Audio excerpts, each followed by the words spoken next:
We're live. We're back. Right back on the horse, so I can't do anything edited. Your dream. All right, That's let's my do New this. Year's resolution for you. Less editing. More. Let it go. Just let it go. Come on, Elsa. Mm-hmm. I think the Let's Go podcast is already taken, which will come up. Anyway. Wait, what's the snazzy intro I want to do? It's first show of the year. I got it. Here we go. New year, same Joes. Let's podcast. Alongside Joe Giglio, I'm Joe Ovies. We are back inside Eford Studios in downtown Raleigh, thanks to Empire Properties and thanks to Copiers Plus. Check them out online at copiers-plus.com, your presenting sponsor for all of 2025. And we're back on a Thursday. It's just past 2 o'clock. You know what that means? It's an OG Live brought to you by the Butcher's Market, which I might add, Joe, before we get truly started, the true MVP of the break was the Butcher's Market ham biscuit tray. The true MVP. How do you find these good things? I brought him to 2 parties. Both parties were like, yo, where are these from? Butcher's Market. Had no idea. Now you know. I had the leftover hot dogs from the tailgate. That was yesterday. That was actually New Year's Eve and yesterday. Okay. Yeah, watched some football, made the hot dogs. Yeah. All right. Good times. All right. So we do have a lot of things to get into today. We actually do. Legitimately have a lot of things to get into today. So I figured we'd play the hits to start. And then we're going to go into this hat that my dad got me for Christmas. It says, if you're watching on YouTube Live right now, it says Ovies, American made from the finest Cuban parts. So we're going to put a bunch of stuff in this hat and we'll pick it out at random and attack those topics from the break. Sound like a good plan? Legitimately at random. Yeah. I mean, I'm just going to go ahead and put them all in here right now, and we'll do that a little bit later on in the show. But let's actually play the hits. Let's do a little triangle football off-season check-in, Joe. What was more miserable in Annapolis since you went? Was it the weather, or was it the NC State fan reaction after NC State blew a lead against ECU and lost the Military Bowl? Buddy, nothing gets the OG sports phone going quite like Dave Doeren. The weather was not miserable because it was not as cold as it could have been. Okay, that's and then fair. The rain kind of sort of like held off for the most part. So it wasn't like this miserable, like, rainy 30-degree, not snow, you're wet and you're soaking chill to the bone. It wasn't that. Sure. So that was a bonus. Okay. Number 2, obviously I was there with my family. So we have the house divided. Mm-hmm. You got James, ECU, but James was really there with most of like Garner class of 23, and they're mostly State fans. So there was a lot of back and forth the way that it should be. Sure. And then James was like, I can't. After ECU's winning the whole game, James is like, I can't believe we're going to lose. And then the magic of Dave Doeren comes in.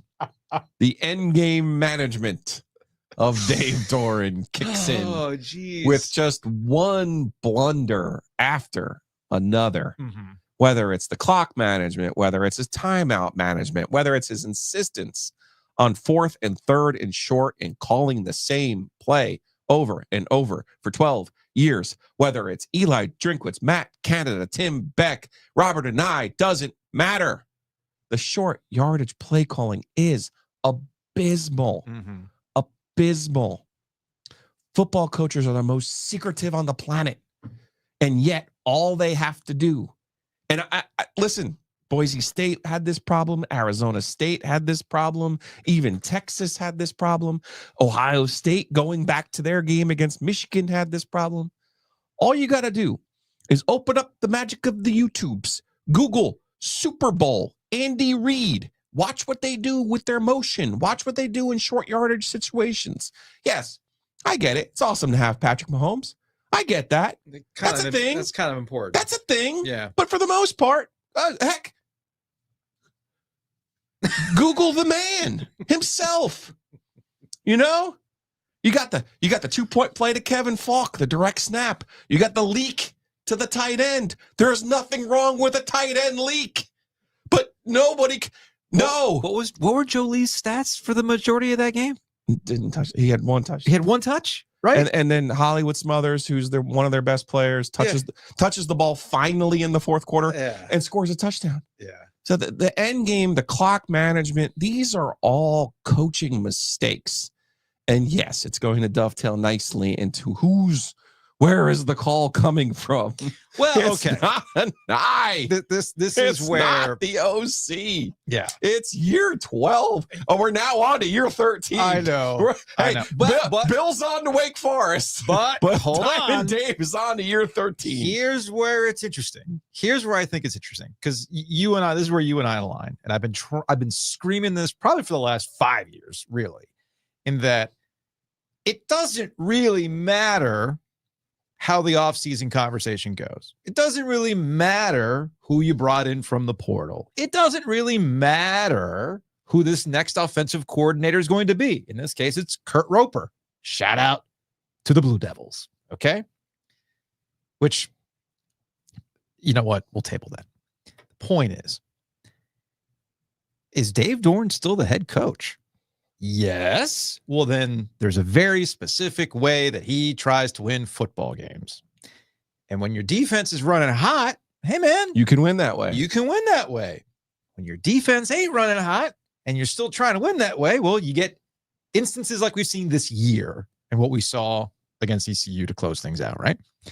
And I think the most... ECU ran for 326 yards. It's insane, man. That's insane. insane. I know one of them came on 85 yards, but 326, Joe. So this is where I think it gets interesting for Dave and Boo Corrigan, the AD, and the way they went around hiring from within for the offensive coordinator and who they're going to go get as a defensive coordinator.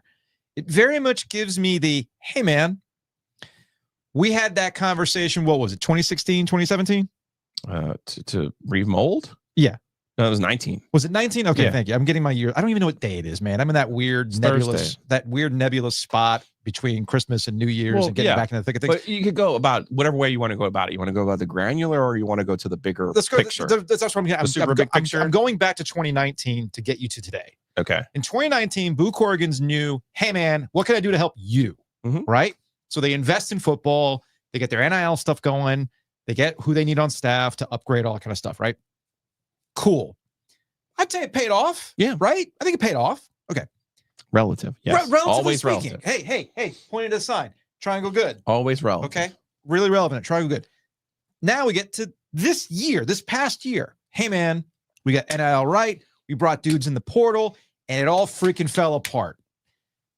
And you know, Robert and I is the sacrificial lamb that has to go. And this is something that we talked about in the middle of the season. There was no way you can bring Robert and I back and get people on board with what they were trying to do offensively.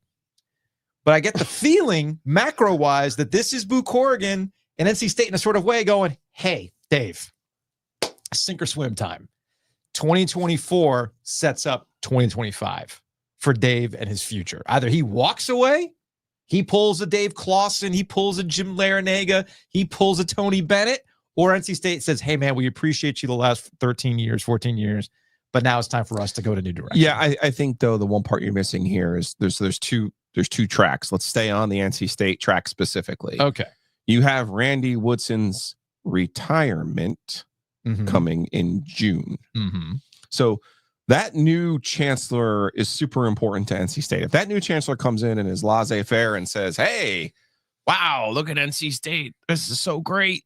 And decides, let's just follow along and do what Randy has done, right? Which has mostly been hands off. And what Boo has done is mostly hands off, right? There's something to be said for that type of leadership, okay? Sure. Or if the new chancellor comes in and takes a half of step back and sees kind of like Mary Yee Ann Yee Fox did in 1999, and I will always call her that because my newspaper brain, you had to know how to spell her name. Spell it right. The extra E's. So if the new chancellor comes in and takes a half a step back like Mary Ann Fox did in 1999 and said, hey, what is the best way to push the brand of NC State forward, right? I think that is going to lead to changes drastically in the football program and in the athletic department. Not saying it should. I'm just saying I think it will go that way if the new chancellor takes that position. Now, that's the NC State track. On the other track, where people are starting to catch up, Duke already invested and put the infrastructure in place to set themselves up to take advantage of the modern college football world. They did so under Mike Elko. That continued under Manny Diaz. That shows no signs of stopping.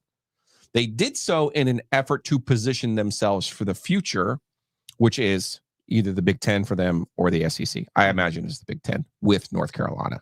North Carolina finally this offseason said, all right, this is what we need to do. This is the direction we need to go. This is the investment that we're going to make. My primary concern for NC State, they do not have the financial resources. They do not have the financial resources that Duke and UNC do. They just don't. So how do you quote unquote keep up with them? Well, you could have made political allies with them.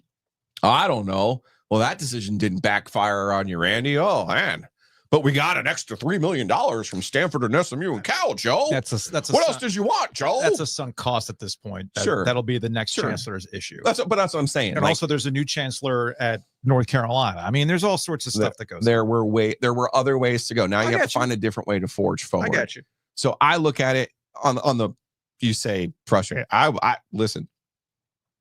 I've been thinking about something that you said to me about something about State and being a fan and this and that, which made me slightly upset in this sense. In this sense, you know who I love more than like anybody on this planet as a coach? Elliot Avent. Well, yes, but also Roy. Yeah. And why do I like the people who I like?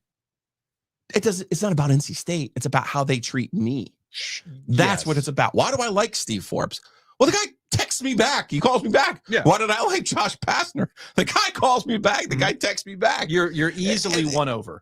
Exactly. You're easily won over. So yes, does it help that there's an NC State portion to that? Elliot, Kevin, the Got Man, Tom O'Brien. Sure. But the way that you look at it and the way that I was kind of framing all of this, watching the game was, man, you play stupid games, you win stupid prizes. And getting back to that micro level, the end game management against Georgia Tech cost them the game. The end game management against Carolina was bad, and they got away with it. Wake Forest. That was more of a fourth quarter management. I hear what you're saying. I'm right now with these the last three games of the season specifically. Okay. The final 2.5 minutes of the game. Okay. Were mismanaged by Dave Doeren and the NC State coaches. I'm following. So they win the Carolina game, get away with it, lose the Georgia Tech game, lose the ECU game. The end game situations, you have to treat like, okay, what's the worst case scenario? How do I avoid the worst case scenario? Well, number one, you save timeouts so you can use them. You don't use a timeout, then go for it from your end of the field before the 2. And there's also a 2-minute warning now, which these coaches haven't seemed to figure out. Timeout. Yeah. So the end game management got away with it against Georgia Tech. Okay. And I was willing to live with it because what was required against Georgia Tech was for them to take a knee while Smothers was running in the go-ahead touchdown. That's what was required, was you take a knee, you bleed it out, you kick a field goal, you go home. Carolina, they mismanaged it in the sense that they scored too soon, then they made a nice play on special teams, and then Davin Vann, your one difference maker, had a sack. Now against ECU, you're using timeouts when you shouldn't. You're going for it when you shouldn't. The entire game is an exercise in not using the best players that you have, compounded by the most predictable play calls in short yardage situations.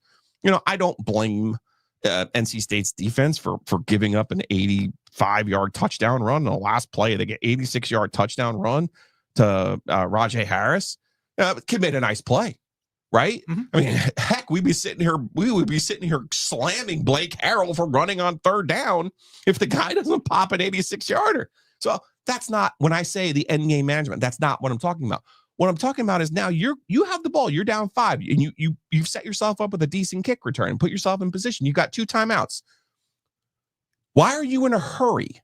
Pressure bursts pipes, okay? So you have again, CJ Bailey's been pretty good this year, but he's still a true freshman.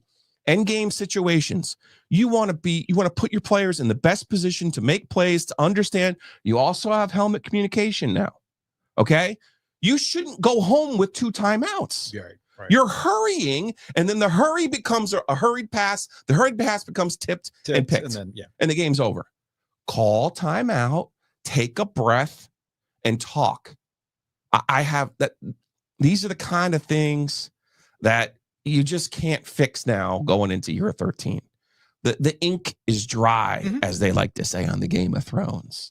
The old crow, the 3-eyed crow. The ink is dry.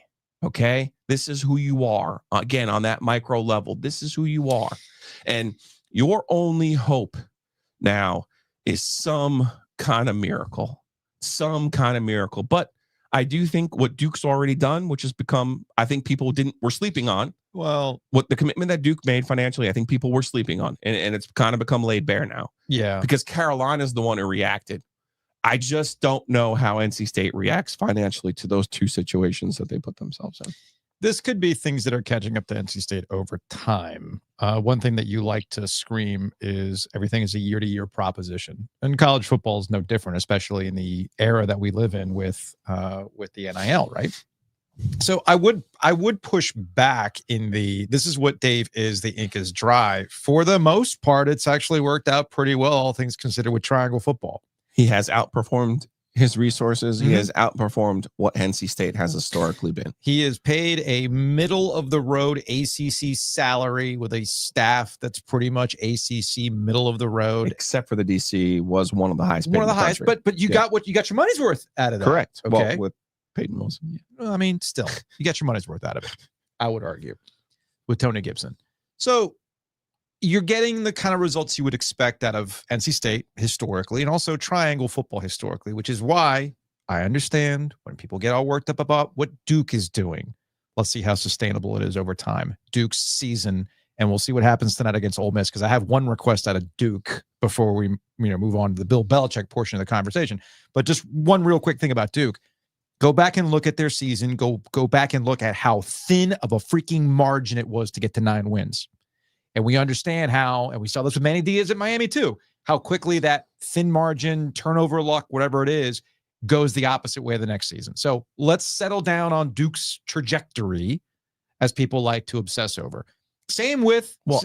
the trajectory of their financial commitment. That's fine. Is there. And the infrastructure has been in place. And I think that's where they haven't been given enough credit. I'll borrow a phrase from Alex Kirshner, Split Zone Duo, who was talking about Ohio State these past 2 college football playoff games, right?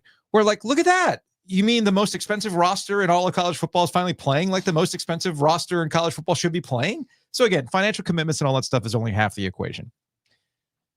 To Duke real quick. Please. I know I'm very much like in the let's settle down on Duke and trajectory and how good of a season it was and just how thin of a margin it was. All that stuff's out the window tonight. All of it's out the window tonight because I have one request. Please, for the love of God, hammer Ole Miss and shut Lane Kiffin up. Lane Kiffin has not stopped tweeting since the college football playoff bracket has been out, looking at results that help his side of the argument. It's a lot of cherry picking. A lot of cherry picking stats. Like, oh, well, look at these men. Oh, Tennessee loses. Where's Lane? Lane anywhere? Alabama gets just an embarrassing loss to Michigan. So all these teams that should have been in the college football playoff over Indiana, what have their results been? Now you missed it, Joe. Alabama didn't win because they didn't care. Oh, that's right. They weren't emotionally invested. So I need Duke to hammer Ole Miss tonight and shut Lane Kiffin up and see him go online and make some sort of excuse as to why they lost to Duke. Well, we weren't in the college football playoff. It's tough to motivate my guys, that sort of thing. Now, you pointed back at Bill Belichick and all the pressure that's created in the triangle. I'm not disagreeing with you in that Duke's financial commitment and what North Carolina is doing with Bill Belichick puts pressure on State. It puts pressure on Dave Doeren. I'm not dismissing that. The only thing that I'm pushing back on is let's also look at how previous instances in which Duke and Carolina have invested a shit ton of money ends up not really giving you much of anything. It's almost like a cost of living increase, right? It's like, hey, it's time for my annual review. Oh, we're going to give you your, to basically combat inflation. So they're moving up. People making a big deal about Bill Belichick and North Carolina and the amount of money they're investing. And when you actually look at it the way it should be contextualized, oh, so North Carolina's finally putting the financial commitment that you would expect out of a top 25 program in today's modern era of college football. Slow clap, I guess. Slow clap. It's kind of the same attitude that I have with Bill Belichick getting on Instagram. I feel like I'm taking crazy pills when we talk about Bill Belichick in North Carolina and this offseason. He did not participate in anything bowl related. He's in the war room with Lombardi, Joe. I'm very disappointed that they didn't retain the white linebacker who made all the tackles in that bowl game. Yeah. I can't even begin to tell you. That would be good. Rob Ninkovich-Vrabel is not going to be on the team. So to kind of to take it back a second here with Bill Belichick, like every day we get some sort of update on how Bill Belichick's time with North Carolina is coming together. He hasn't really made himself available. He wasn't around for the bowl game in which Carolina lost to UConn. Whatever. I'm not going to get too wrapped up in that result. Weird time in between coaching staffs and everything else. He said he didn't want to be a distraction. Okay. So let's take that to its logical end. Aren't you always going to be a distraction? That was very beat writer energy of you available. He's never going to be available. That's what I'm saying. He's on with McAfee. That's his availability. That's what I'm saying too. This idea that, well, he's just like, right. Get used to it. Right. Like the people who are saying like, oh, well, Bill Belichick's got an HBO show too. No, he's got a podcast. He's got an HBO show. He's got McAfee. If you want to know what he's thinking, well, all you got to do is watch McAfee, which gets us to the part that makes me feel like I'm taking crazy pills. He was on with McAfee and he was talking about how things have been going so far the last couple of weeks. And here's the exchange. Let's talk about your world. Is it what is your world right now? Are we still recruiting, putting together a staff? Where are you at right now down in North Carolina? Yeah, definitely recruiting. A lot of guys going into the portal. Seems like every day, as team seasons conclude with the bowl games and then the playoffs here that are coming up. So a lot of guys in the portal, a lot of people contacting us, want to come to Carolina. My Instagram account's been busy. So scrolling through that, I never thought I'd be saying that, but here I am, joining the 21st century. So that's been good. So yeah, we, got big weekends coming up, the weekend of the 4th, weekend of the 11th, a lot of guys coming in to visit and stuff like that. And so, yeah, it's been fun. It's been good. Really enjoyed it. And school's been great.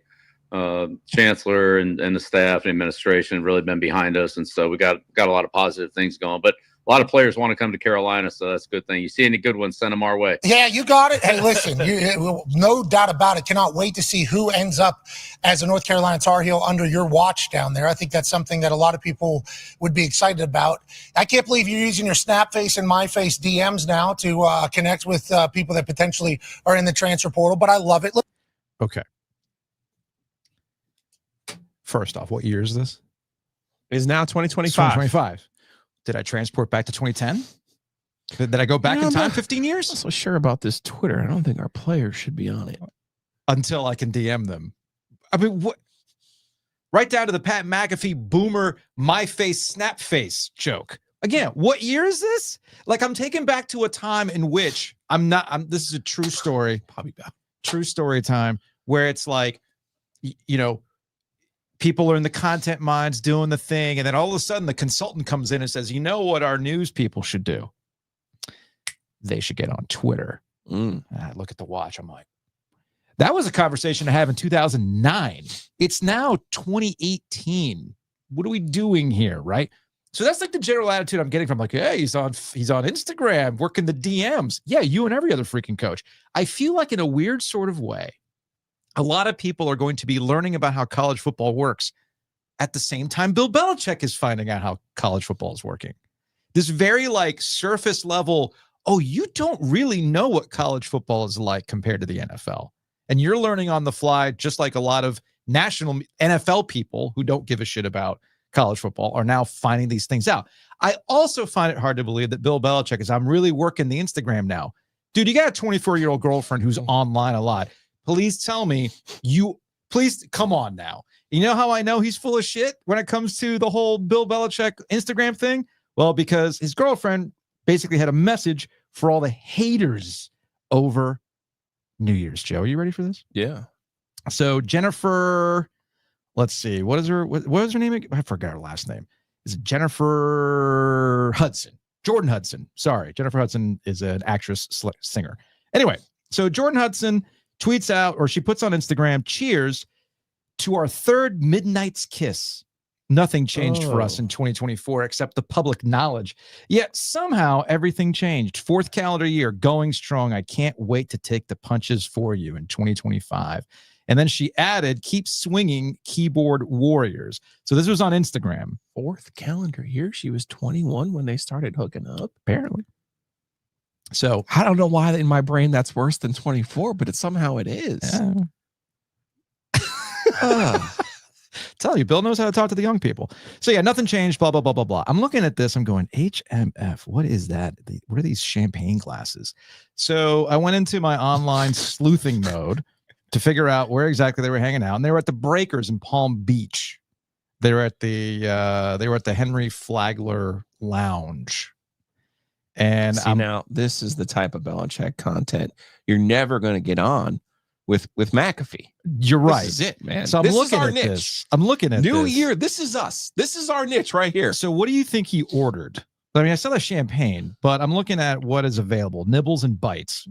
Nibbles and bites. I'm sure Bill definitely got into some nibbles and bites that night. One of my New Year's. What?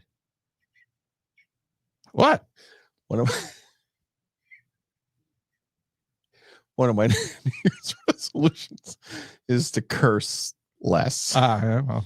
Are you familiar?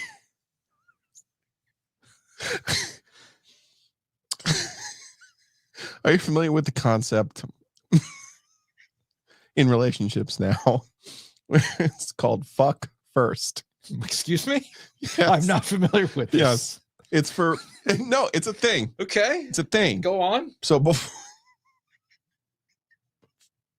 before you go out? Right, like it's a whole thing, like so that you like, because you know, at our age, at 50 even, yeah, I see what you're saying. Like, you know, you go out, you have too many drinks, you eat something, and you're like, I'm just gonna go to bed. So there's this whole concept, and it's like a legit relationship thing. I believe it was actually cooked up by women who were like, hey, like, you know, we're getting to the end of the night, and you're not interested in anything because you're doing all these other things. So we start the right way. Then we do the I now have in my brain that 72-year-old Bill. That's why I'm using my brain. Like if that hadn't happened already, then now you're eating. And it was Kelly Ripa. I also saw this thing on Kelly Ripa. She had talked about her husband said when she orders a salad, he like in his brain he goes, I'm gonna have sex tonight. But when she gets like anything else, he'll be like, Are you sure you don't want the salad? Yeah, you want salad, right? Because then he knows that it's over. So what you're saying is that Bill should have had the nibbles and bites before he sat down and looked at these nibbles and bites. I'm assuming there's oysters.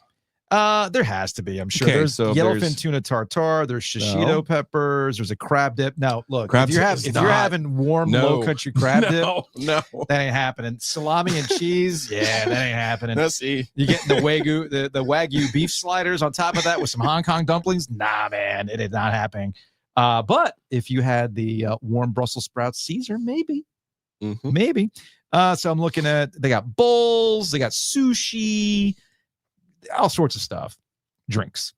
Fourth calendar year together. I'm still tripped up Ports on that. and sherry. Oh, you know he rang in the new year with a Louis the 13th. That's my dad's drink right there. My dad would have asked for an ounce and a half pour of the Louis the 13th to make things go. You don't think Bill at this point it's either one or the other. Like he's either super refined because of all the money that he's made and lived in New York and Boston his whole life now, professional life, or it's the other way. Like it's, you know, Natty Boh and whatever they drank in Annapolis, right? Let's see what else. Justin, my favorite stat from the bowl game with ESPN posting on screen. This is UNC's last game before Bill Belichick takes over the team. Awesome. Congrats. Yeah, I mean, that's the kind of stuff that we're dealing with, and it's actually making me kind of nutty. And I will also say that Bill's still very much in the mode of being upset and salty about the fact that he is not in the NFL. Don't believe me? Here's his other media obligation, the Let's Go podcast. where he continues on this thing about how the NFL just doesn't understand him anymore. There's other things that are real, beyond football that owners are concerned about. This was aggregated by Mike Floria over at Pro Football Talk. Quote, "It's such a personal question for ownership to decide. And historically, you look back at great coaches like Tom Landry, who probably never would have had a chance to do what he did in today's environment. There's a lot of cooks in the kitchen, between the general manager, personnel directors, head coaches, owners, families, and so forth. Sometimes from the outside, it's a little blurry as to who's making the decision, whether the owner has deferred it to somebody, whether he's making it himself or herself, and whether it's a committee and how that all works." And then he goes on to talk about looking for football coaches and the conversation actually focusing on things that are not related to football. No, you missed the best one of the week then. And that is what? The HBO show that they do. Yeah. Lombardi and Belichick. Yeah. Breaking down what's wrong with the Browns and how the Browns could be fixed. And I'm like, oh, interesting. That's how they met. That's their connection. Yeah. Was they were with the Browns in Belichick Part 1. Yeah. Right? Like, here are two former Cleveland front office guy. Mm-hmm. Cleveland's never won anything ever in the Super Bowl era. And Bill Belichick sitting here telling us, well, you know what Cleveland really needs? Former Cleveland coach Bill Belichick. Yeah. Yeah. Were they doing that before Bill took the Carolina job? Were they openly calling out these NFL franchises? No, they weren't. So you all see it, right? You see me now? You see Am I it? clear? Did you see it?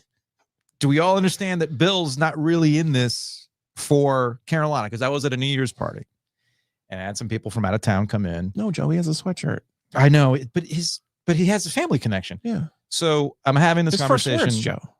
Long family friends, couple from California's in, and they have Carolina ties. And they're like, "Oh man, you got to be going crazy for this Bill Belichick stuff." I go, "Yeah, it's great for content. Don't get me wrong." It's like, "Yeah, but it's got to be great for you, Carolina. I mean, this is going to be Carolina's like in the mix." I go, hold up. Is it good for Carolina or good for Bill Belichick? Because those are two distinct things. I think it can be both. I don't think they can be both. Not with Bill Belichick. This is my bold prediction for 2025. Okay, this whole business. This is a marriage of convenience, where the big money people at Carolina wanted to swing for the fences and do their thing, and they got Bill Belichick, and Bill Belichick is using this as a way to stick it to the NFL. Because you notice the pattern has changed. He wanted an NFL job until the NFL told him, "Nah, man, we're not interested in you anymore." And now that it's been made abundantly clear that nobody's really interested in him in the NFL, you notice that the NFL has all these issues that he doesn't want to be a part of anymore. I don't want to be a part of it. Family members, and you don't really know who's. Which gets the other thing. Oh man, these fail sons that are helping running these organizations. Like, you got to deal with the family now. You got to deal with who'd you hire to be the defensive coordinator? Who'd you hire? I can't wait to see that contract. Right? Cannot wait. So on one hand, these owners putting their kids in position, man, they're dumbasses. I mean, could you believe it's not about football anymore? LeBron James, I would never. But your situation, father-son dynamic, is different than these other father-son dynamics. That's what I have to believe? Mm-hmm. Gotcha. Look, all I'm saying is there are times when you can see the end from the beginning. And I'm telling you right now, you're getting 1 year out of Bill Belichick. One. Make it count. Because after that, he's probably going to go back to the NFL in some sort of capacity. When the NFL, some owner finally says, "Fine, let's do this. We got a team that's a coach away from making it happen," and he'll bounce because he's clearly not over the NFL. It's that simple. All right, let's get to some. I'm rusty. What is it? Already 34 minutes in the podcast? Brutal. Going way long. Housekeeping. Brought to you by Inovata. Check them out online at inovata.com. Green cleaning solutions. You might be in the situation that I'm in where you're just kind of cleaning out the house and you've just kicked up all sorts of dust and various other things. You're trying to get it ready. Well, you can get Inovata involved as well, and they can finish up what you might have started or get you started for some other things. All it takes is a simple visit to their website, inovana.com. We got a lot of things coming up in January. We have the Basketball Jones with Bomani Jones on January 31st at the Rialto. Yes. And then we also are kicking around some other ideas for the we got a couple after darks we'll be doing during the basketball season. We have 2 in January. Carolina's at State next week. It's a 4P.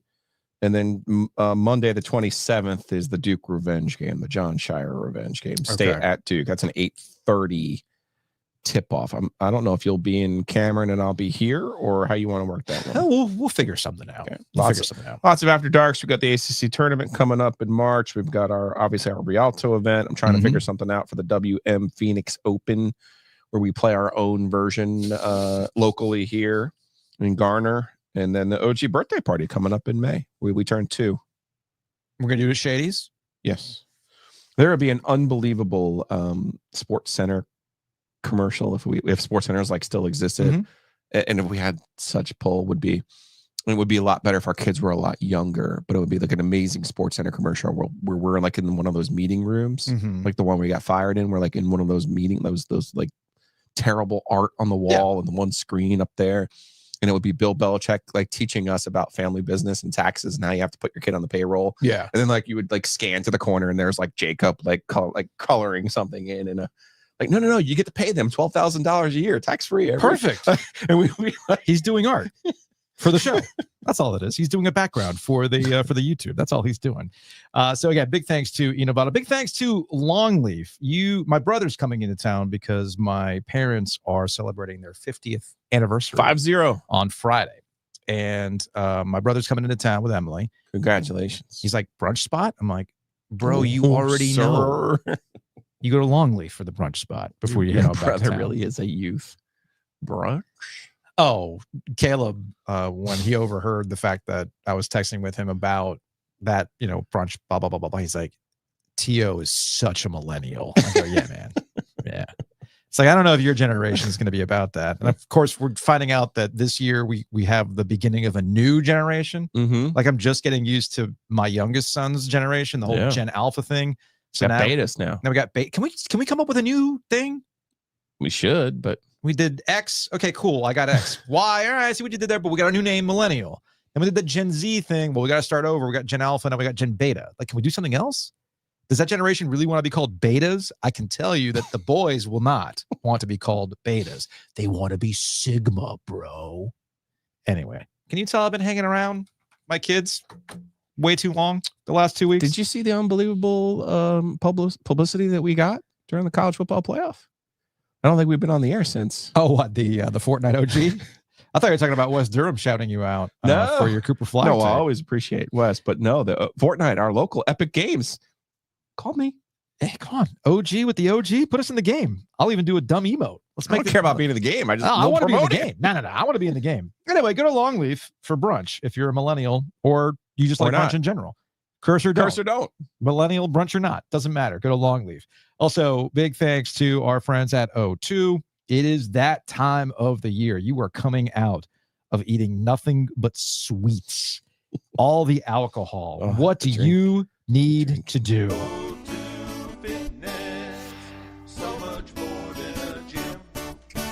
You better head to O2 Fitness is what you need to do.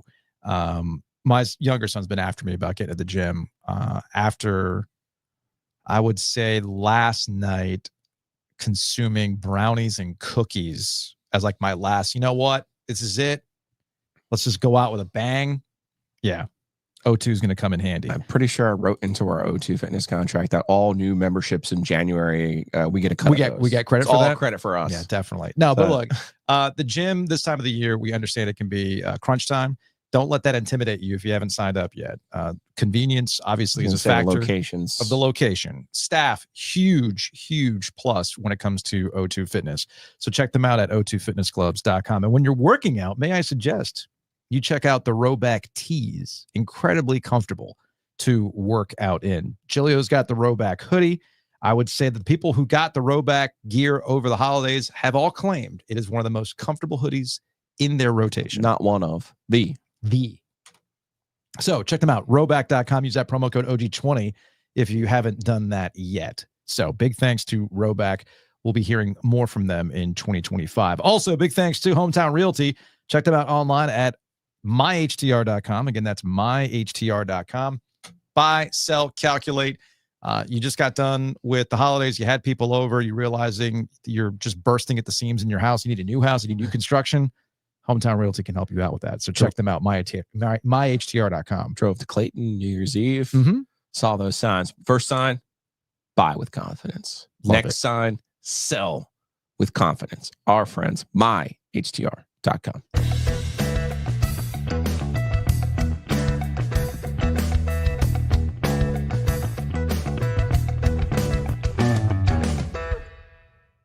Not gonna lie, I'm a little out of practice. I'm kind of winded already. That's good. Could be all the brownies and cookies and chips and dip that I've consumed over the last 2 weeks. Neither here nor there. You know who's actually playing like they've had nothing but chips and dip and brownies and cookies and way too much alcohol? ACC hoops. All of them. All of them. Not looking so hot. So I bring this up in the grand scheme because when we talk specifically about NC State and we talk specifically about North Carolina, please understand that the ACC as a whole is having a very off start to the season now that we're in conference play. The bad numbers will just feed these numbers now in conference play. And when we talk about NC State and we talk about North Carolina and their chances to make the NCAA tournament, understand that they don't have a lot of chances within conference play to make this thing work. Carolina is probably in a better position than NC State for two reasons. One, it's the wins they already have and the fact that they're Carolina. So that helps. With NC State, I don't really know what their path is to make the NCAA tournament without any real good wins of note. So do you want to start with the Wolfpack or do you want to start with the Tar Heels? Well, seeing as how it's a new year and it's no longer the year of the Wolf, let me push back. I don't think being Carolina helps them, even with Bubba Cunningham being on the head of that committee. We've seen it before. They've been left out. Well, I'm just saying. They got left out in a situation where there was no choice left but to leave them out. Sure. Okay. Yeah. But ultimately, this all comes down to, as the great philosopher Mark Gottfried said, you have to win your way into the NCAA tournament. No matter who you are, you have to win your way in. Carolina has those opportunities. Carolina has 2 Q1 wins right now in Dayton and UCLA. Okay. Dayton's 44, neutral site game. I mean, they could pop out of there. I mean, I do think Dayton will ultimately make the NCAA tournament, though. That's fine. So you know how I've advanced the Gottman's theory, which is you have to beat teams that are in the field.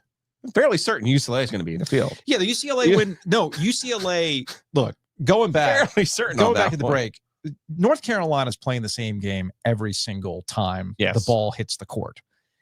It either will produce a win like it did against UCLA, or it will produce a frustrating loss, which we've seen more often than not. Which was yesterday at Louisville, to be perfectly honest with you. The game against Louisville was the same as the game against Kansas, was the same as the game against, who else have they played now? I don't have the schedule in front of me. Florida was another good example of that. So UCLA, they just happen to be on the right side of it. In the other cases, they've been on the wrong side of it. They're playing the same damn game. And defensively, as we've discussed, it's almost like when we talk about Carolina hoops right now, it's almost like pounding the table and repeating the record, right? It's the same thing where they don't have a size advantage and they're getting outworked on the glass. Offensive rebound, which has always been a calling card. You had it with Armando Bacot. That has not been replaced. RJ Davis and Elliot Cadeau in tandem might work out for you offensively, but defensively, not that great. And you got to start wondering about Cadeau's, I don't want to say his overall minutes, but when you have a guy like Ian Jackson who's coming up and looking the part, and you only have him for so long. I mean, I got to assume that Ian Jackson's going to go pro after this, right? You have to start wondering, well, what is Cadeau's role in all of this as you continue to be a defensively average team? They're not. This is the funny thing about Carolina. When you look at them statistically, Ken Palm, wherever, they're not terrible. They're just average. The problem is they can't just be average with the other deficiencies, specifically at the 5, specifically when they can't get consistent rebounding. What was it? Which game was it that the other night that they ended up losing? Not the UCLA game. It was the game before that. The Florida game. Thank you. The Florida game came down to that. They got themselves back into position, and Florida got every freaking rebound down the stretch in that Jordan Classic to win that game ultimately. And the same thing happened with Louisville. They got all the key rebounds down the stretch, and they made free throws as well. So Carolina's in this weird repeated pattern, and they're going to be in a lot of these games, but I don't know if they've got that special sauce, that extra something, that dude that's going to push them over. They're a poorly constructed team in the Mhm. sense that they don't have a lot of guys who can make outside shots. They don't have size inside. And then really, as we talked about in the offseason, Elliot Cadeau needed to take a major step from his freshman year. He hasn't. It's actually gone the other way. Yeah. He's regressed to the point where I thought in the second half where they had Davis at the point and really kind of running things through Jackson where there was their best lineup. It hasn't happened for Jalen Washington. Van Allen Lubin was a dud in the portal. Cade Tyson was obviously a dud in the portal. Drake Powell's trying. As I said at the beginning of the year, Powell and Jackson are the ones that are going to have to be the ones that'll ultimately lead them to success this year. It's an interesting case study, though. Like maybe they would have been better off with RJ Davis not coming back. I mean, just because then you have a hard reset. You have the Hurricanes, the Carolina Hurricane situation. A lot of times when you have guys behind, they don't flourish until you're absolutely pushed to the wall and you have to. Mm-hmm. Now, that doesn't explain Jalen Washington, but it might explain Elliot Cadeau. Mm-hmm. It might. You watch them play, and I get it, if you're a Carolina fan, there's a different standard. Their standard is we want to go to the Final Four and win the national championship. Their standard is not we're going to make the NCAA tournament. And here they are at 8-6, but I'm telling you, they have a really good chance of making the NCAA tournament for this reason. It's not because they're Carolina. They have 2 good wins in their back pocket in Dayton and UCLA. Dayton also beat Marquette and UConn. Dayton's a lock for the tournament. So you're going to have to split with Duke. So you have 6 Q1s in front of you, which is a lot, by the way, considering the makeup of the ACC right now. So you get your 2 against Duke, 2 Dukes, you have two Pitts, and then you have SMU at home. I keep forgetting about SMU. But SMU's 30 in the net right now. Yeah. And then Clemson away. Yeah. So, and then Florida State is kind of out there. That game's on the road. Florida State's 81 right now. That could bump up to a decent So you game. could end up with 7 total opportunities. I think Duke and Pitt and Clemson are locks for the tournament. I think if you win 2 of those 3 chances, I think you'll be in the NCAA tournament. If you only beat Duke, I think you'll get in 2.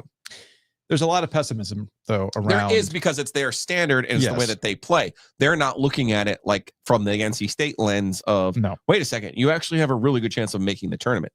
They don't necessarily care about making the tournament because they're just like, cool, that's for you. That's not what we've historically been. Which is why the non-conference games to this point have been the reason why everybody's pessimistic about it. When you're going up against the other blue bloods and you keep coming up short, well, then what makes you think that stuff's going to get turned around once you get into the NCAA tournament? I think Alabama, well, first of all, I told you this last year and look what happened.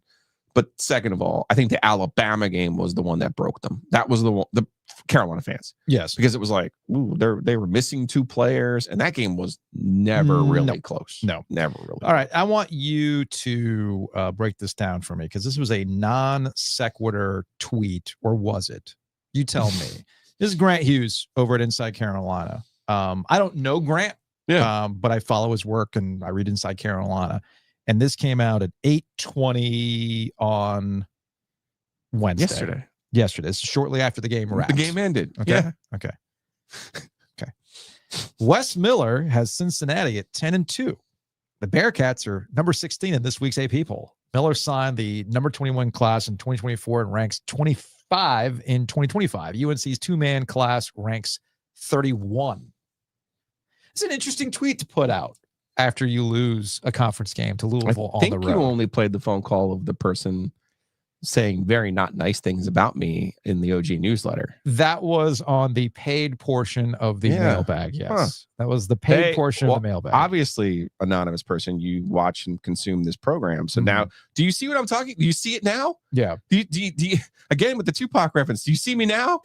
Like, well, I'm sorry. Is Grant randomly tweeting about Jerry Stackhouse? No. There's been an obsession over Wes Miller. Well, that's wild. They're assigning Wes Miller to be the next Roy Williams, which, I mean, fine, whatever. There was a camp that wanted Wes the first go round when Roy Williams retired. I wonder which camp that was. Right. Here's the thing, and I think you're finally coming around to something that I've been as polite as I possibly can be when it comes to North Carolina and Hubert Davis and your general attitude of, but they just went to the Final Four, as though that's enough, right? It's not enough. It's not enough at Carolina. I know. And I think, because what's I don't know, funny, but they were also number 1 seed last year. but what's funny about, what do they do with it? They also lost to State in the freaking ACC title game. So it is what it is.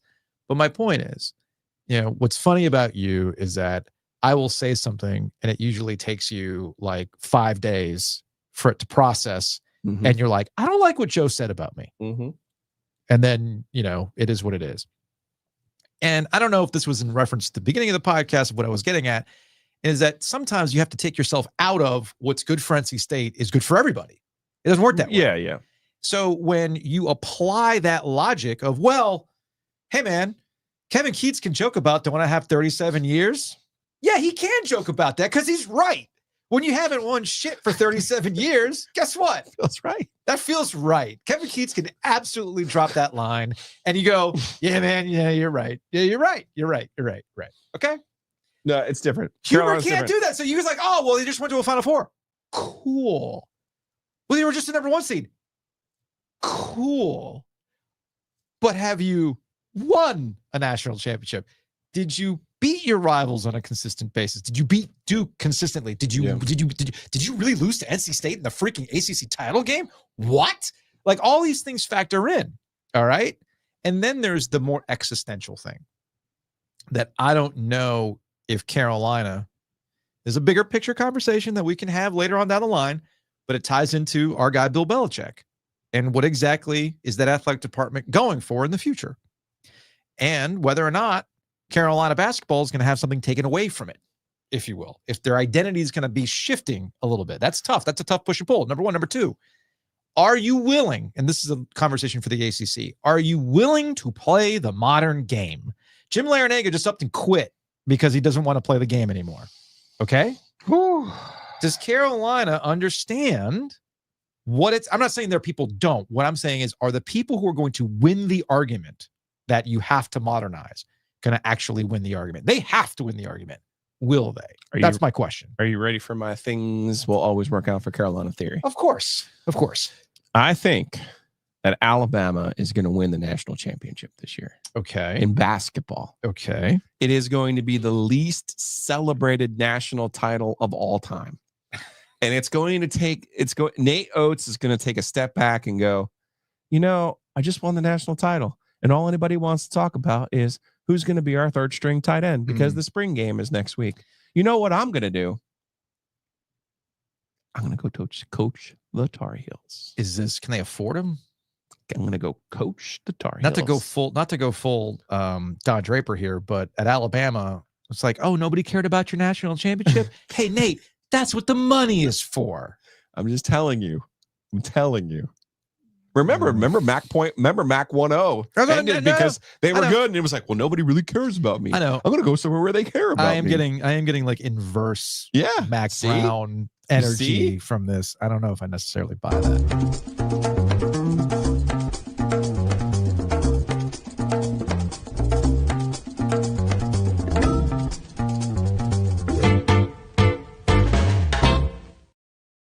Shout out to DraftKings. Check them out. Download the DraftKings Sportsbook app and use the promo code OG24. Again, that promo code is OG24. I'm actually looking at the college basketball futures because I was kind of curious about your Alabama thing, right? Like where even are they now in terms of being a favorite or whatnot? So I'm looking at the champion right now. Alabama isn't even in. Oh, they're plus 1,800 right now. That's juicy. Give it to me. You want that? Okay. Yep. Auburn's still your odds-on favorite at plus 650. Duke hasn't changed much. They're plus 750. But yeah, look, man, I'm looking at a lot of non-ACC teams in this grouping and a lot of SEC squads in here. I see Auburn. I see Tennessee. I see Alabama, Florida, Kentucky. Not a lot of ACC in the mix, man, at all. That is unfortunate. So I don't know. Maybe you do want to take the Alabama thing. Hit it. Let's go. Anyway, head on over to DraftKings and you can use our promo code. When you use that promo code, you'll get all sorts of fun incentives. And it's a great way to, with the bowl games and college hoops getting here and maybe you've seen enough from the ACC to have an idea like, you know what, I think Duke actually is going to do this. Or, you know what, maybe I'm just selling on Carolina. Whatever you want to do, they actually have that for you at DraftKings because it really is the most wonderful time of the year with everything going on. Hockey, football, hoops, you name it. And as a belated gift, a Three Kings Day gift, if you will, from DraftKings, new customers bet $5, you'll get $150 in bonus bets if your bet wins. So download the DraftKings Sportsbook app. Use that promo code OG24. Again, that's OG24. New customers will get $150 in bonus bets if your bet wins when you bet just $5. So happy holidays from our friends at DraftKings. Gambling problem? Call 1-800-GAMBLER. In New York, call 877-8-HOPE-NY or text HOPE-NY 467-369. In Connecticut, help is available for problem gambling. Call 888-789-7777 or visit ccpg.org. Please play responsibly. On behalf of Boot Hill Casino and Resort in Kansas, 21 and over. Age and eligibility varies by jurisdiction. Void in Ontario. Bet must win to receive reward. Bonus bets expire 168 hours after issuance. For additional terms and responsible gaming resources, see dkng.co/ftball. Big thanks to our friends at Happy and Hail. Check them out. Download the app. That way it makes it super convenient for you to get in and out. You can order your food, have it picked up, and then off you go. I mean, we're still running around catching up on stuff, even if it's the new year. There's still some 2024 issues you got to wrap up. But they make it super easy. Download the app, Happy Plus, Hail. Order your salads, order your smoothies. Walk in, walk out like a king. Big thanks to our friends at Homefield as well. Check them out online at homefieldapparel.com. OG24 is the promo code. You'll save 15% off your order. I know that the Homefield apparel gifts were big hits for people. Maybe you want to get a little something for yourself in the new year. Maybe you're getting ready for basketball season, right? Get hype. Let's go. Use the promo code OG24. Big thanks to our friends at Breeze Through, corporate champion from the jump. Sticking with us through 2025. They'll be part of our OG birthday bash celebration because they got a food truck. If you're thinking about tailgating at a hockey game, you can do that at Breeze Through. Get yourself a little road soda, head over to the game, tailgate. Park there too. Park there, all that kind of fun stuff, all at Breeze Through. So go check them out. And of course, our friends at Nature's Relief, who, folks, Nature's Relief was the true MVP of the holidays. The true MVP. Dealing with family? Yeah, you need a little performance enhancer for that. So Anxiety relief. go to naturesreliefhempstore.com to find out more. That's RELEAF hempstore.com. With Nature's Relief, they got something for everybody. They got gummies, they have pre-rolls, they have drinks, they have alcohol alternatives, which is something that Nature's Relief is going to be really excited about in 2025. It's all there for you. So go ahead, go check them out at naturesreliefhempstore.com.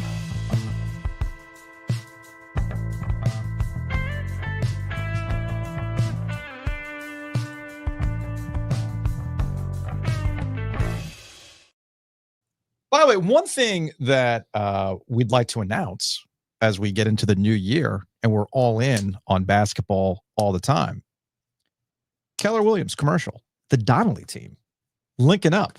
Every time we talk about hoops, it's going to be a good time. Thanks to our friends at Keller Williams commercial. So go check them out online.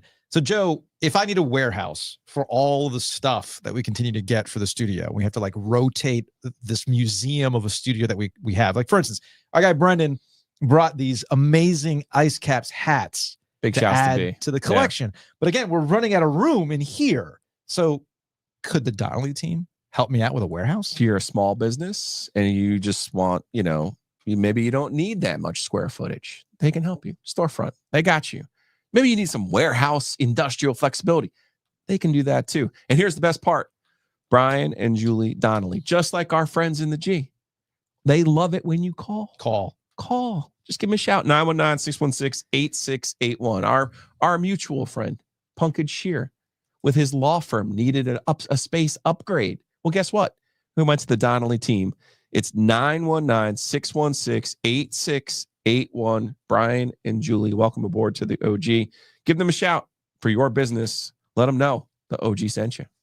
All right. So for the rest of the show, I have this hat that my dad gave me. If you're just tuning in on YouTube, it's now upside down because I have a bunch of stuff inside the hat, but it says Ovies, American made from the finest Cuban parts. I don't want to know where he got it.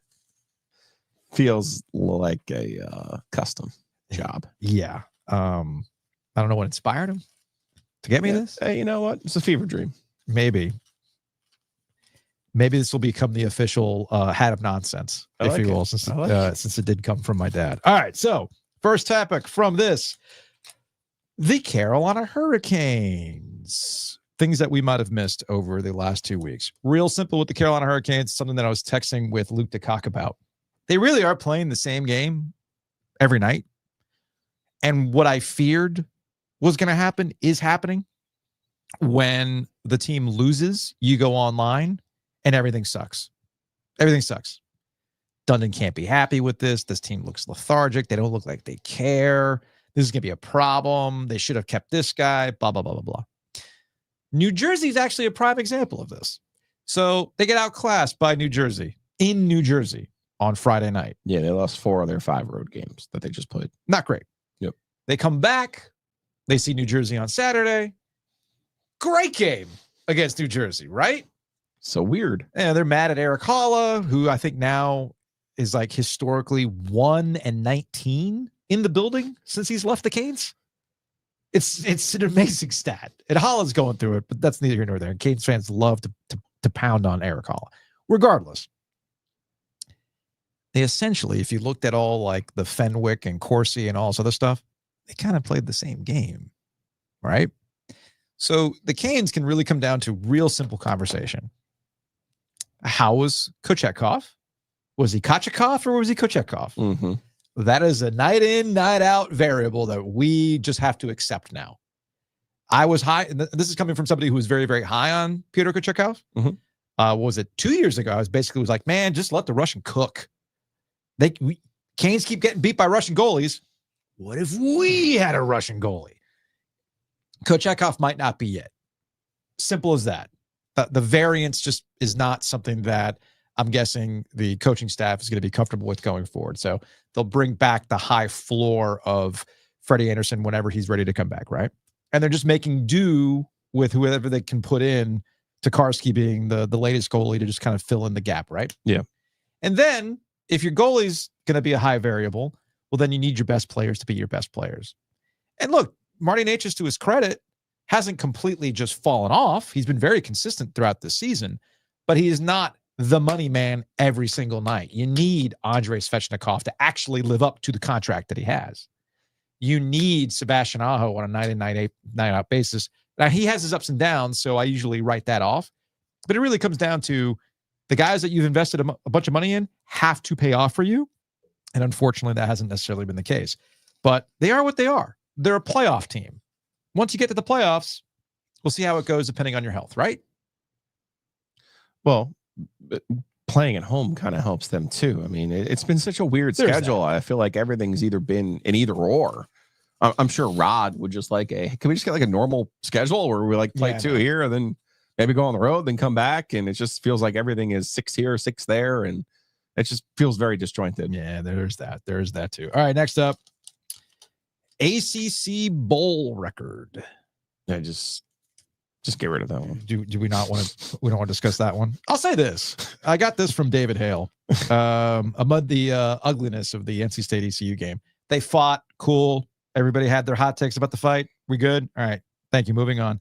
ACC now, they're 2-9 in the bowl season because Louisville got over on Washington. So we've got Duke, Ole Miss tonight, Virginia Tech, Minnesota. All right. ACC now has a losing streak, a losing record to non-Power 4 teams since 2020, 5-6 in bowl games. Not great. Not great. But here's what I will say about bowl games. How do you want to argue it? You can cherry pick all you want. All I ask is, if you're going to bang on the ACC when they have some ugly losses, then you bang on the SEC when they also have some ugly losses. But we understand that that's not how the energy works. College football is funny in that when your conference isn't having a great bowl season, doesn't matter, man. You got transfers. You're on your third quarterback. You just lost a coordinator to a job. Some guys are going to the NFL. There's all sorts of stuff going on, right? So it's no big deal. Yeah, they didn't make the playoffs. What's the motivation? What's the big deal, right? But when the conference you don't like has a bad bowl season, frankly, proof. Why do they even exist? Dissolve that conference. Take their bad teams. The bowls have a serious problem. And that is? they have ESPN backing most of them, and they fill this TV time slots. But I ratings do fine. The only game I've watched is ECU and NC State. And this UNC game was on in the hotel lobby before I went over to the stadium. Yeah, the Fenway Bowl. The other games I don't know their name. I used to know everything about every bowl. You didn't watch the Pop-Tart Bowl? Nope. But the Pop-Tarts. Nope. Didn't care. I don't know who played, who didn't play. I saw Syracuse lighting up the carcass of Washington State. I was like, awesome. You know, funny. Their 2 wins are over the Pac-10, 12, whatever you want to call them. That's fair. And I guess Syracuse did have the season that. Oh, that was weird. I was right about something. 10-3 was their final record, right? They got to their 10 wins. They had such a triangle good plus season. They really did. Their losses were to Stanford at home and Boston College. So here's a game where their quarterback threw 4 pick sixes. Here's what I would say about the bowl. Here's what I'd say about the bowl season and the games and the problem. It is no problem. It's a marketing vehicle. It provides. But it's not. It is a problem. It provides inventory for. Did you bet? No, I haven't bet on a single. You didn't bet on any bowl games? Nope. Okay, now that's a real issue. That's a red flag. That's what I'm saying. Because you don't know who's playing. I can't bet on something I don't know anything about. That's fair. Says the guy who's bet on Filipino basketball. I mean, but here's the thing. There's no lightning in here. The Pop-Tart Bowl, here's the thing. The Pop-Tart Bowl and the Cheez-It Bowl are the future of bowl games. In that, they are bowl games in which you don't actively have to watch. Yeah, it's like a minor league baseball game. It's the Savannah Bananas. Yeah. That's all it is. Yeah. So there's a football game that's taking place at the Pop-Tart Bowl, but that's immaterial to, did you see the Cinnamon Crunch one take his wrapper off? That was pretty funny. Joe, strawberry Pop-Tart lives. Did you see the imagery? So the Pop-Tart that got eaten last year, and we had a memorial service for at ACC kickoff with candles and everything, he lives. He resurrected in Florida. He's Darth Plagueis. Kind of, yeah. Yeah. The other Pop-Tarts wouldn't tell you about this tale, but I know, right? So it's a marketing vehicle. There was a wedding at the Cheez-It Bowl. Cool. Yeah, I honestly have no interest in any of them. All right, the next one we got. What's up with ESPN's coverage of the college football playoff? That was another one that we got here. So for those who might be unfamiliar with this particular thing, if you watch any of the college football playoff coverage from the opening games, they spend a lot of time just banging on teams. Like Indiana was a prime example of this. They got housed. This turned into this is why they didn't belong. This is why at the beginning of the podcast, I said, hopefully Duke can shut Lane Kiffin up. Kirk Herbstreit really going through it, man. Like, I don't know what Kirk's deal is, where he's just being extremely online and he's wanting to pick fights with people. What I find strange about the ESPN coverage is twofold. The first one is this is your property and you're spending time and you have your announcers for your property basically saying this is a worthless bracket without X teams. Okay. You're really giving me an incentive to watch. Got it. So that's issue number one. Issue number two, and I don't know if this certainly doesn't happen in the NFL, where you tune in to watch your team compete in a playoff spot, and you have the announcers going out of their way to tell you you don't belong, going out of their way to say, no, I get that you won 11 times, but this 3-loss SEC squad, much better than you. That's the more deserving team and things like that. You get in the win, you get in. In the NFL, you don't do that. So like if the Carolina Panthers got into the playoffs with a losing record, there might be an overall discussion about whether or not teams with losing records or division winners with losing records should be involved in the playoffs or take away home field advantage for the first game. You know, any number of things that you can do, right? But once the playoffs start, nobody's spending time on the broadcast saying, man, Panther fans, you shouldn't even be here. Like, it's very insulting to fan bases. And I find it really weird that ESPN has gone through this very combative mode when it comes to college football playoff discussion. Maybe they can't get out of, maybe what it is, and I haven't spent too much time workshopping this, but it's something to consider. I might bring it up with Dimitri on OG on Business. When you spend the entirety of the college football the entirety of the college football season going through those look-ins, and the entire thing is to argue. Yeah. Because the whole lifeblood of college football is to argue about stuff. Yeah. It's tough to turn it off once you get to the playoffs. And you're like going back to validate arguments based on the results of the playoffs. So if you're somebody who's like, I told you Indiana never should have been in, the result then indicates to you, well, see, I was right. But you don't get that in the NFL. You don't really get that in any other sport for that matter. I wish it would go away. That's just me. All right, next up. LeBron James turned 40, Joe.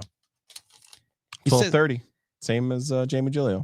He said Tiger Woods. He said that he's got 4 or 5 more years in him. Do you believe him? Feels like a lot, LeBron. I don't see it. Actually, the interesting question is, if you're the NBA, if you're Adam Silver, do you want LeBron James playing another 4 or 5 years? I mean, yeah. Because the ratings, so the argument is, the theory is that the NBA has not been able to usher in its new stars because we're too busy still focusing on LeBron James, Steph Curry, Kevin Durant. So we can't get behind, Anthony Edwards. Sure. We can't get behind Giannis because we're so focused on these guys taking all the air out of the room. Of course, it doesn't help that the game that really mattered on Christmas Day was the Lakers and Warriors, and they produced. Yeah. I mean, as long as LeBron and Steph are still producing, I don't know why you'd have a problem with it. All right, next in the hat of nonsense here. Ryan Day. Is he going to be the first national championship winner to get fired when the game is over? Right. I think Ryan Day is doing. I did a lot of post-game watching of Ohio State's Rose Bowl celebration. I think he's trying to let his beard go to a normal color. I think he's trying. That's good. That is the key Let the gray in all of this. That's the key in all of this. In. Second of all, for Ryan Day, what were you doing in these other games, which I called out in real time? But Jeremiah Smith is actually really the best player in college football. Mm-hmm. Their freshman receiver, CJ Billy's teammate. It's not the year of the wolf, but pointed out anyway. Jeremiah Smith, I think Nicole Auerbach tweeted there was 2 targets in the second half of the Michigan game to Jeremiah Smith. He had 120 yards receiving in the first quarter of this football game. And Egbuka, the other guy, is probably one of the other 5 best receivers in the country. So why are you trying to play Cro-Magnon football when you can clearly outclass people on the outside with your receivers? So as much as we can criticize Dave Doeren, it's a college football, pro football coach brain rot problem. Mm-hmm. Just let your best players be your best players. It's not that hard.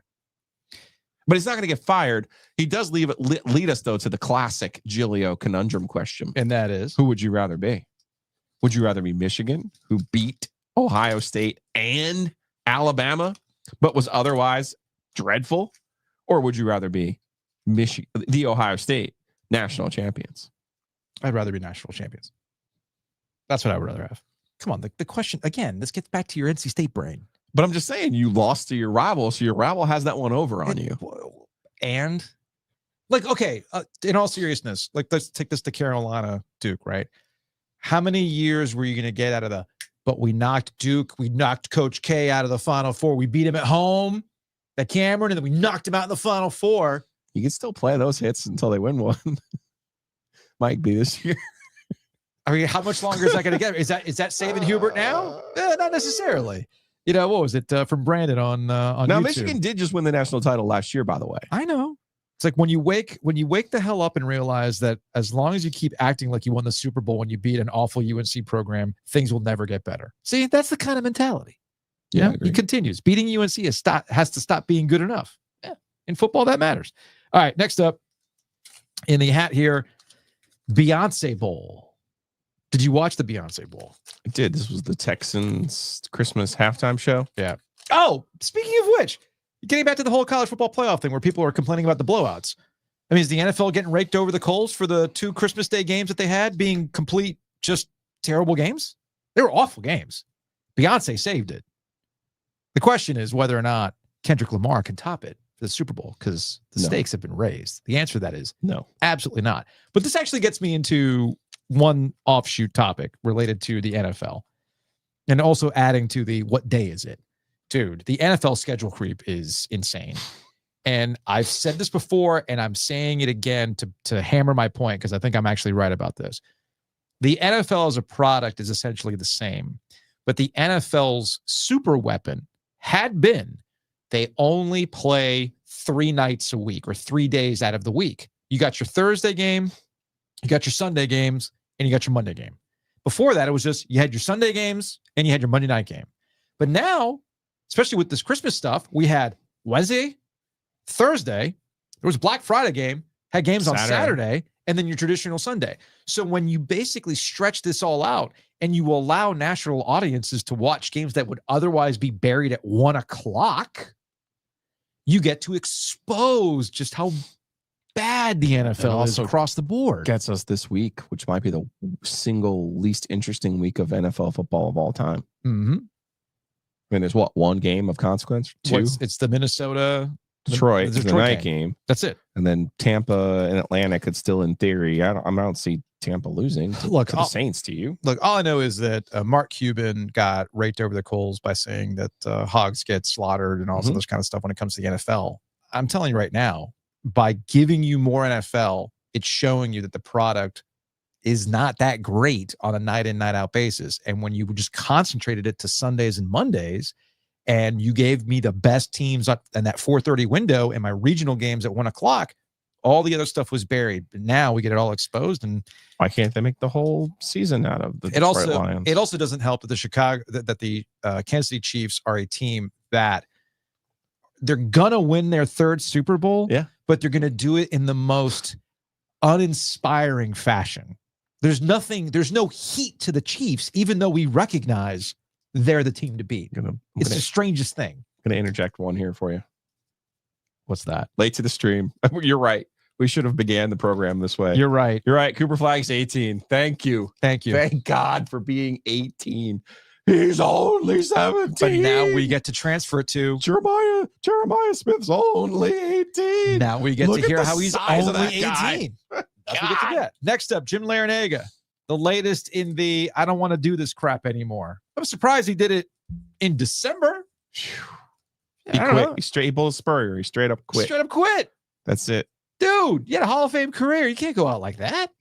Apparently he did. But apparently he did. He did. Apparently he did. With this kind of thing, my general attitude is I appreciate that you recognize you're too old for this, or the game is not, you tried to make it go where you did, and Miami of all places is where you could do it for sure, right? They just made the Final Four with like one of the highest NIL budgets in the country. Yes. 2 years ago. Yes. And now he's acting like, oh, I can't believe that the NIL is doing this. Right. That's the part that I don't understand. Yeah. So it's one of those classic things of a loyalty is a one-way street in these departments. It's like, hey man, this is what the money's for. Cool. But you can also leave to go wherever you want after somebody goes to the Final Four, whatever it is. The whole thing is kind of silly, but I just wish that Larinaga would have done it. Like just play out the offseason. Just do the offseason. Go through this year. Yeah. Pull a Tony Bennett, man. Have the post-nut clarity and just realize, man, I don't want to do this anymore. But it's December, dude. You just can't. No. You can't do and that. The team's terrible. Speaking of Miami, the next one, Cam Ward and the Pop-Tart Bowl, where he did not play in the second half. He got the touchdown record mark, and then we didn't see him suit up, and then Miami ended up losing the Pop-Tart Bowl. And people had a lot of problems with this. And I would say this. I think it was insane that Cam Ward and Shedeur Sanders played at all. There's that. But they did play. And I guess my frustration comes from Mario Cristobal being obtuse when it comes to the explanation as to why Cam Ward only played a half. Or like, what was your arrangement? Speaking of Galaxy Brain coaches. Right. So his whole thing was that was a private conversation we're not going to bring forward. All right. Well, I guess we can put 2 and 2 together that you were going to play him for as long as he needed to play to get the touchdown mark. Cool. Salute. Moving on. What I'm not here for is oh, sorry. Ken, post-nut clarity, fuck first. Nothing like a sports podcast for dating advice. You're right. I mean, this is a relationship. Hey, I saw what worked in 2024. Caller Daddy absolutely crushed it. Maybe that's what we kind of turned into, Joe. Anyway, my point is we are beyond this, and this is maybe something that happens online and online only. I get player empowerment. I get that. But this is not 5 years ago. This is not 10 years ago. This is not 15 years ago. You're getting paid. Yeah. Like what was Cam Ward's NIL deal? At least 3. Okay. if we're now in this era where, hey man, we're paying you to show up, and I know there's bowl games that are throwing in incentives too for NIL to get rid of the $500 gift bag thing. Now we have to have the incentive to get you play. Well, all those things are in place. Well, dude, if you're gonna play the whole freaking game. Yeah.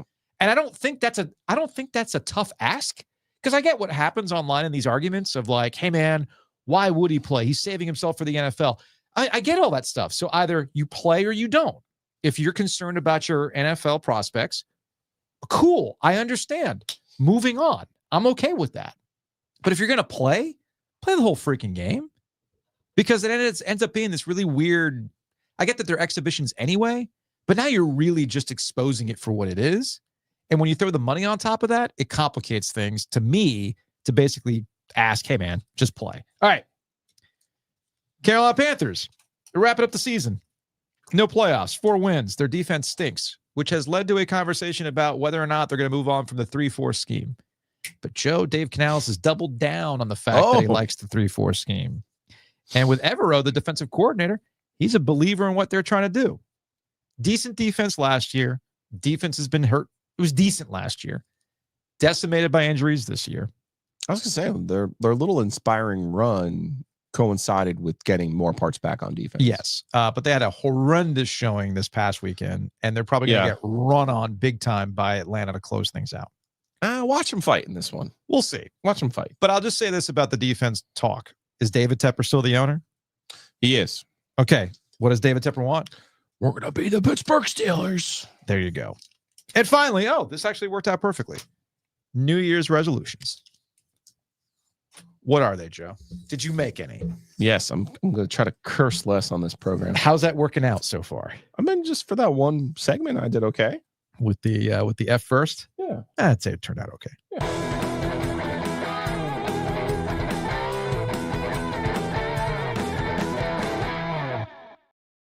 Big thanks to Mosquito Authority and Pest Authority. I know you're not thinking about mosquitoes right now because it's cold outside right now. However, you might find yourself in a situation like I did, going up in the attic and finding a big old snake skin up in the attic.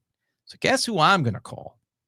Mosquito Authority, Pest Authority. Yes. I know it's bugsbite.com. Crawl spaces, attics. They get rid of all those things. I saw spider like baby sacks everywhere. Clearly there's little baby spiders in there. No, thank you. Exactly. No, thank you. I was like, really need to call our friends at Pest Authority and Mosquito Authority. So don't be a dope like me. No, contact them today. Don't do that. And go to bugsbite.com. Also, big thanks to State Farm. Maybe you found a nest of snakes in your crawl space and you're like, you know what? This is the snake's house now. I'm going to be leaving. Right? So you go and you get a new house and you ask about all sorts of insurance options. Like, hey, Matt Davis over at State Farm, who I called at 919-779-8277. Do you have insurance against snakes taking over my house? Yes, he does. There you go. House. Yes. So there you go. Just in case you start a fire and burn them out. Yep. Got that too. He's got you. Yes. Per the policy. Again, they can cook up any sort of policy. Yeah. Any sort of policy. So contact our friends at State Farm, Matt Davis, InsureGuard.com, theoginsurance.com, or call directly at 919-779-8277. And of course, our friends at Whitaker and Hamer, check them out at wh.lawyer. Maybe you need to call a truce with the snakes. You're like, look, tell you what. You can have that corner over there, but just don't pass this line. Exactly. And if you get rid of the mice, yes, you could stay. Right. There's a mouse quota. Yeah. Like if you handle this, then you can stay. I've told the story before, but there was a snake in my garage and I saw a mouse the next day and I said, buddy, I didn't hit you with the shovel yesterday because I was thinking maybe you were helping me. Nope. But if there's going to be mice around here, the shovel's going to that head. Hey, man, the cats took out 2 mice over the weekend. Nice. So they're doing their job. That's in the contract with Whitaker and Hamer. Lila and Pearl can stay in the house as long as they kill mice. And big thanks to our friends at Two Roosters. It's a new month. Check them out online at tworoosters.com. I know Ken actually asked this way back in the chat, and he asked, "What new Two Roosters flavor is the Giglio best flavor ever of the month?" TBD, to be determined. I would encourage all to go though and check it out for themselves. Okay. Fair enough. Fair enough. And today's been one big lightning round. Yeah. Right. So big shout out to our friends over at Sam Jones Barbecue. You can check them out in downtown Raleigh like I did on Monday. Ooh, Went on Monday. I got the smoked turkey. jealous. I got the collards and I got the baked beans. Baked beans low key are really, really good. I'm telling you. Dude, the baked beans are legit, man. I Jacob love didn't, it when you come around to my side. Jacob didn't get in the chicken. Kelly always gets the loaded baked potato with the barbecue on top of that. Oh, I have not done that yet. And they got burgers too. And we ended up walking around downtown Raleigh when it was all said and done. So check out Sam Jones, downtown Raleigh. The military bowl's come and gone, but really Sam Jones are the friends we made along the way. We're all winners because of Sam Jones. We absolutely are. So again, go check them out in downtown Raleigh.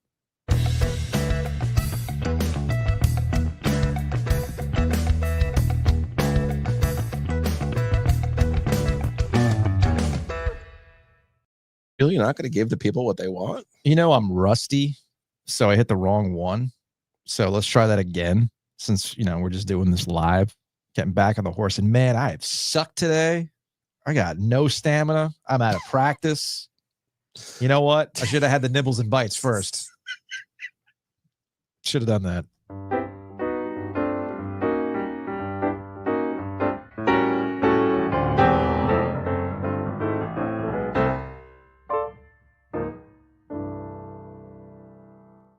What were we giving the people? You're not going to give the people what they want. What did they want? 919 444 That's tomorrow. 2211. That's tomorrow. Tomorrow's the OG mailbag, OG Sports Phone Super Show. Hey man, I'm walking under like the Iwo Jima sign at the Navy Stadium. Giglio, what's the sports phone number? No. That's funny. 919 444 2211. From Justin, started my New Year's with a Giglio classic, neck pain. It's all part of the OG vibes. Happy New Year's. You've been missed. We appreciate you. Appreciate you. From Kyle, hate about the neck pain. Go see our friends at Renew Physiotherapy for that. From Kyle, the last 8 minutes of the bowl game were so mismanaged, let alone the third quarter completely. We're glossing over the rest of it. Yes. From our guy, Bull City coordinators, got here late. New year, same Ovies take on Duke. Also, will be hard for Duke to win playing the third QB. I thought you had all the momentum. You got depth. Come on, let's make excuses. Go win the freaking bowl game. Exactly. King Henry. Let's go. I mean, King Henry was good enough to beat State, was he not? Was he? I don't want to tell Duke this, but I'm rooting for you tonight. It's rare. I am absolutely rooting for him. Let's see. I think this is from Beta again, another Duke guy. Same narrative from Ovies regarding Duke's thin margin. State chance 1 year removed from Elko isn't good enough, I guess. Excited to hear these 7-win ceiling takes from Triangle Media for another season. Look, I'm just saying, guys. I'm just saying. Great year, but the one thing that I will continuously put, I don't care if you're Duke, I don't care if you're State, I don't care if you're Carolina. I would say the same thing. Be careful before you fall in love with these football programs, because they're going to hurt you, man. They're going to hurt you. And we did get this from the sports phone before we get out of here. It's a text. Ooh, my favorites. Because you read them in your narrator voice. Yes. This was a text from a 984 number. Sigh. At least we didn't travel to Annapolis to go to that game. I generally don't think that bowl games matter these days, but it's tough to reconcile the thought that bowl games don't matter with how the fuck does losing to ECU not matter? Look, I think with the 1, House settlement looming, 2, new chancellor looming, 3, we're firmly in Glenn Mason territory, this is an old S&P Plus reference. We can't afford 16 million of dead money in general. I don't think we're not letting Dave get back on that plane. Apathy will likely be high next season. And my guess is that we have another 6-6, 7-5 season with just a glimmer of hope that 2026 will be better due to player development. I just don't even know what I want to be realistic expectations at this point. A lot for us to chew on here in 2025. Yes. There will be a lot to chew on. We'll go through all the sports phone stuff on the OG mailbag tomorrow, free and paid. Because, again, Nobody. That's a tease. See, you're not that rusty. Oh, dude, I am so rusty. Yeah. I apologize for today. I am lethargic. I am sweaty. I'm just in a bad spot. I'm just in a bad spot. I got heat sweats. You know what? It goes back to what you were saying earlier about the pregame. Yeah. You're absolutely right. Sometimes you just have to get out of the way. So you and me tomorrow, we're absolutely doing it first. Then we'll get into the podcast. Be all hyped up, ready to go. We'll see y'all tomorrow.